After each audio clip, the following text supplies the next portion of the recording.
My name is Daniel. I'm 34 years old, and I need to tell you about something I learned too late. I once stayed with someone because being with her felt safe. I thought that safety was love. I was wrong. I live by myself in a small apartment near the bus stop. My life follows the same pattern every day. I wake up at 6, make coffee, and sit by the window watching people rush past on the street below. I never rush. I move through life slowly and carefully. Work, home, sleep, that's how my days go. After work, I always stop at the corner store. I buy the same things: bread, milk, apples. The man behind the counter recognizes me now. We don't talk. We just nod at each other. I've gotten used to the silence. It feels comfortable, like an old jacket. Her name was Lena.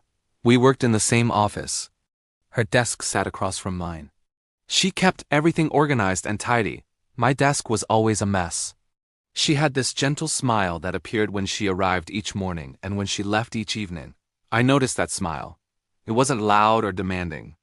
It was soft, and I liked that about her. We started with small conversations. We talked about the weather, complained about the slow computer, joked about the printer that never worked. We never talked about anything deep. I didn't know how to talk about deeper things. Looking back, I think I was exhausted inside. But I didn't realize it then. Eventually, we began eating lunch together on the steps outside our building. She brought rice and eggs. I brought bread and cheese. Sometimes she laughed at something I said. Sometimes we sat in comfortable silence. Being around her made me feel calm. That calmness felt good. It felt like something I'd been missing. One day she asked if I wanted to see a movie with her. I said yes. I usually say yes when I'm uncertain about things. During the movie, we sat close enough that our arms touched. I felt warmth spread through me. I didn't pull away, but I didn't move closer either. I just stayed very still. We started spending more time together after that. She came to my apartment. She washed my coffee cups and put them back in the cupboard where they belonged. She brought a plant and placed it near the window. My apartment looked better with her touches. I thought my whole life was getting better. People at work commented that we made a good couple. I agreed with them, though I wasn't sure what made a couple good. All I knew was that my days felt easier with her in them. I slept better. I ate better. She paid attention to small details. She asked if I was cold. She asked if I was tired. She actually listened to my answers. But deep inside me, something remained still. I didn't feel pain. I didn't feel fire or passion. I felt safe and steady. I convinced myself that this steady feeling was love. I told myself this story over and over until I almost believed it. Then came the rainy evening that changed everything. She arrived late, soaked from the storm. Her eyes looked tired. We sat together on the sofa while rain pounded against the windows. She took my hand in hers. Her hand felt warm. She looked at me and waited for something. I didn't understand what she was waiting for. She said my name quietly. She asked the question I'd been avoiding. "Do you love me?" The rain hammered the glass. My chest felt like someone had placed a heavy weight on it. I wanted to say yes. I wanted to give her the easy answer, the one that would keep everything the same. But my mouth wouldn't form the words. Something true began rising inside me, slowly but clearly. I didn't love her. I appreciated her care. I valued how she brought order to my chaos. I liked that she made my life softer and easier. But when I looked into the deepest part of myself, my heart stayed quiet. Too quiet. I told her I didn't know. The words came out small, but they hurt anyway. She didn't cry. She just nodded once and moved her hand away from mine. Outside, the rain continued falling.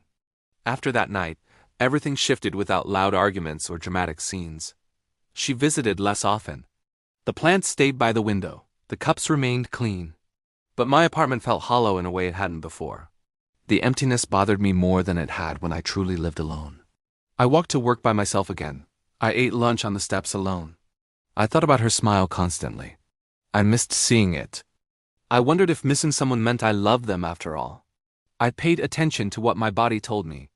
I listened to my breathing and my heartbeat. The answer stayed the same. It was always the same. One afternoon, she came to collect her belongings. She moved through my apartment slowly, carefully folding her scarf and looking around as if memorizing the space. She thanked me for the time we spent together. I thanked her too. My voice sounded steady, but my hands shook. After she closed the door behind her, I sat on the floor. No tears came. I felt both heavy and light at once. Heavy with the weight of truth. Light because I had stopped lying to myself. Weeks passed. The plant she'd brought died because I forgot to water it. I threw it away. I went back to making coffee alone each morning. The sound was the same. The taste was the same. But I wasn't the same person anymore. I learned to sit with silence and ask it questions. I discovered that sometimes quiet means peace, and sometimes quiet means emptiness. They feel similar, but they're completely different things. I learned this difference too late to save what we had. I hope she finds what I couldn't give her. I hope she finds a love that moves her, that speaks to her, that fills her up completely. As for me, I continue with my simple days, but now I live them honestly. Late at night, when the city finally goes still, I think about love. Real love should be like a light that warms you from the inside. If it doesn't warm you, if it just keeps you from feeling cold, then you shouldn't call it love. You should call it what it is: comfort, companionship, safety. Those things matter, but they aren't enough. She deserved more than enough. She deserved everything. And I couldn't pretend anymore that I had everything to give.